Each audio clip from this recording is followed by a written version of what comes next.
Hello guys, by the way guys, meron naman akong katanungan na sasagutin. Ang katanungan na sasagutin ko ay ayon sa katanungan ni, tawagin natin siya sa pangalan na Mary Grace. Sabi niya, bakit kailangan pa po magpidos at uwa kung meron naman po nitong requirements, ma'am? Okay.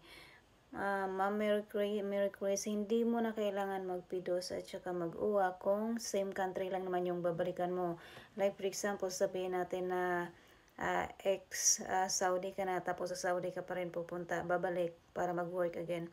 Hindi mo na kailangan na magpidos at saka mag-uwa at saka magtisda kasi same country lang naman. Pero kung ibang country yung pupuntahan mo, like for example, Singapore, so kailangan mong mag-uwa sa kung pupunta ka ng Singapore, pero hindi mo na kailangan magpidos at saka magtisda kasi meron ka na yan.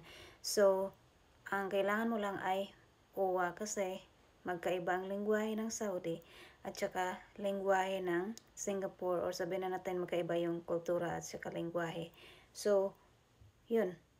Sana nasagot ko yung katanungan mo, pero kung meron ka pang ibang katanungan, just comment below.